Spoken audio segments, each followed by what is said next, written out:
నమస్తే. ప్రస్తుతం మనతో పాటు సీనియర్ జర్నలిస్ట్ దాము బాలాజీ ఉన్నారు. ఆయనతో మాట్లాడదాం. నమస్తే సార్. నమస్తే.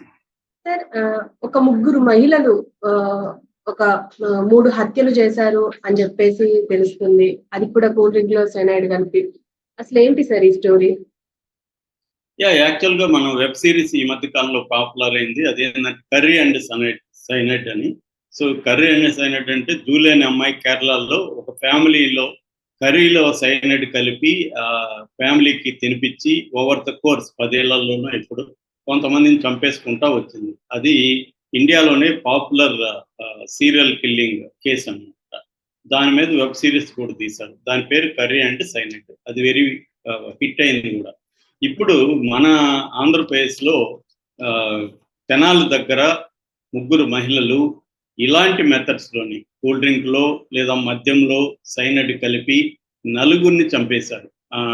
అది ఎలా జరిగింది ఏంది అనేది ఇప్పుడు మనం చూద్దాం.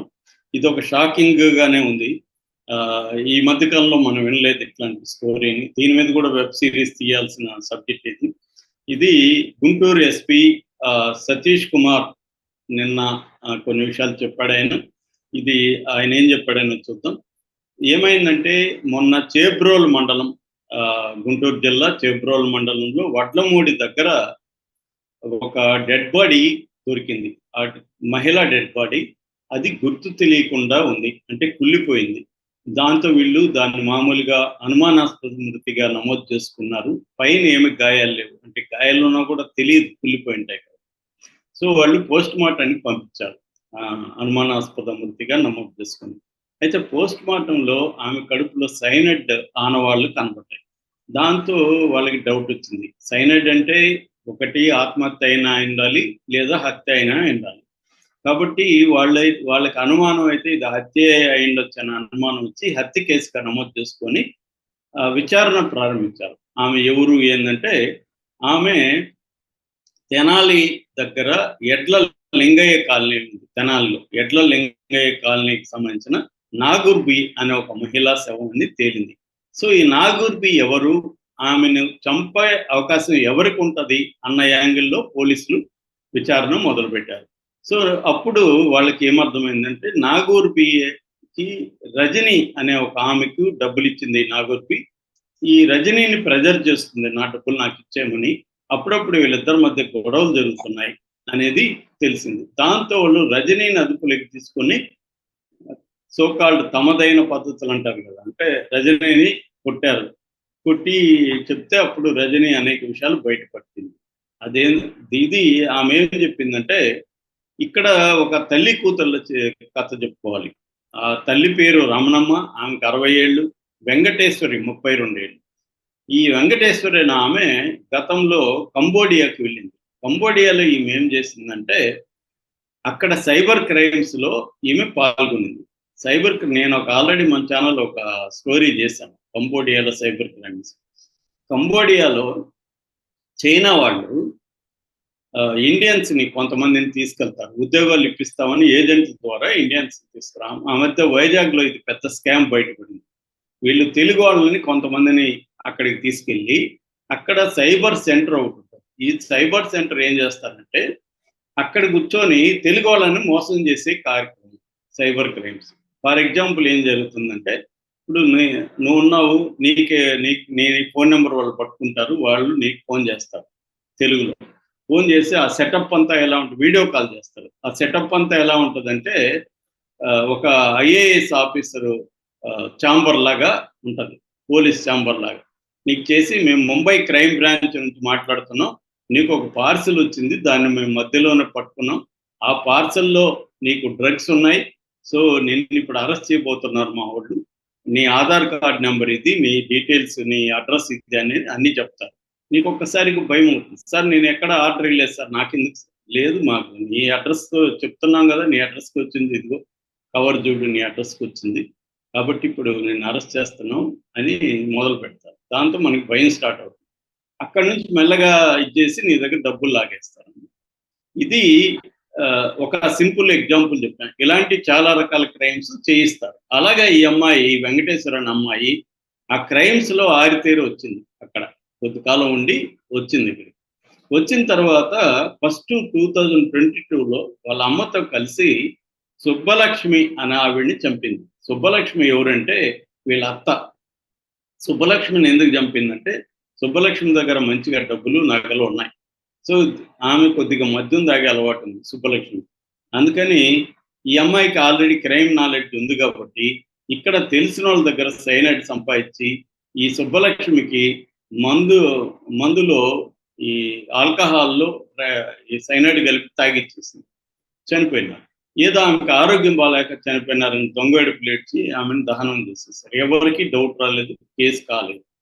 దాని తర్వాత 2023 ఆగస్టులో నాగమ్మ అనే ఇంకొక ఆమెను చంపేశారు. నాగమ్మ ఎవరంటే వీళ్ళకి 20,000 అప్పిచ్చింది. 20,000 రిటర్న్ ఇవ్వమని ఆమె డిమాండ్ చేస్తుంది. దాంతో వీళ్ళకి ఆల్రెడీ తెలిసిపోయింది కదా ఎలా చంపాలో సింపుల్గా. సో ఈమెకి ఏం చేశారంటే ఈమె మందు తాగదు కాబట్టి కూల్ డ్రింక్ థమ్స్అప్లో మళ్ళీ సైనైడ్ కలిపి ఈమె తాగిచ్చేశారు. ఆమె చనిపోయింది. ఆ 20,000 వీళ్ళకి మిగిలింది. దాంతోపాటు ఆమె నగలు అవన్నీ కూడా దొంగిలించారు. అది అయిపోయింది. ఇప్పుడు మళ్ళీ 2024 ఏప్రిల్లో లేటెస్ట్గా మోషే అనే ఒక అతన్ని చంపేశారు. ఎందుకంటే భూదేవి అనే ఆవిడ వీళ్ళకి ఫ్రెండ్.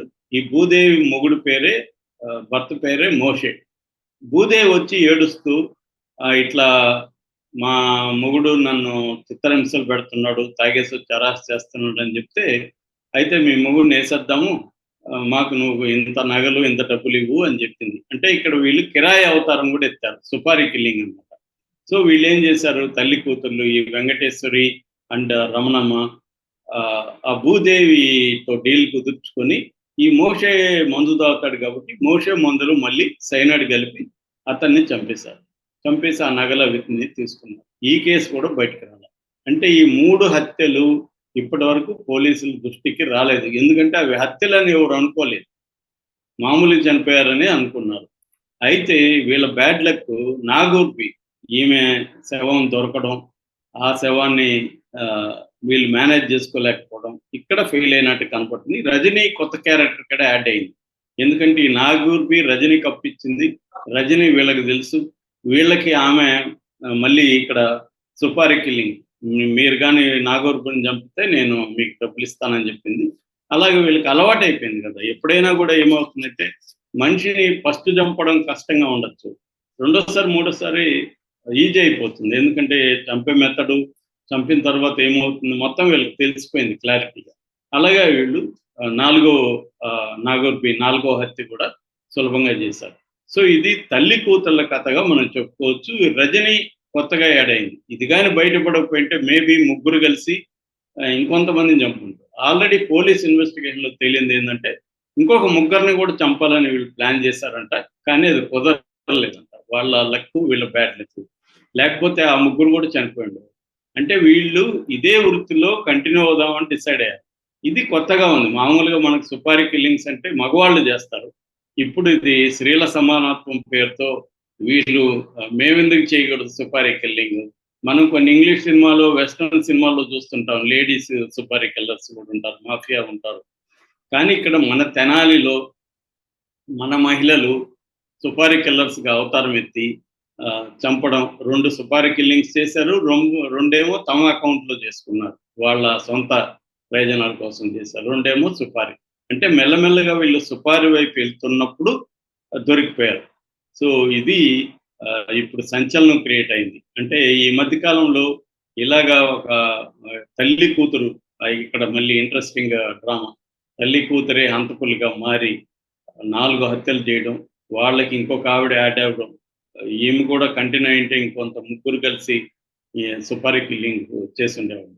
సో ఇది సీరియల్ కిల్లర్స్ అంటున్నారు, కానీ ఇది సీరియల్ కిల్లింగ్ అనేది కూడా అనొచ్చు, కానీ నిజానికి సీరియల్ కిల్లింగ్ కంటే కూడా ఇది సుపారీ కిల్లింగ్ అని మనం చెప్పచ్చు. అట్లాగే సైనైడ్ అనేది కామన్గా 4 మర్డర్లలో కూడా సైనైడ్ని వీళ్ళు వాడడం మొదలుపెట్టారు. ఇప్పుడు పోలీసుల రంగంలో దిగి వీళ్ళకి హెల్ప్ చేసిన వాళ్ళని, ఆ సైనైడ్ అమ్మిన వాళ్ళని, వాళ్ళంతా కూడా అదుపులోకి తీసుకున్నట్టు తెలుస్తుంది. వీళ్ళని కోర్టుకు పెట్టే అవకాశం ఉంది. వీళ్ళ ఎంతవరకు వీళ్ళ మీద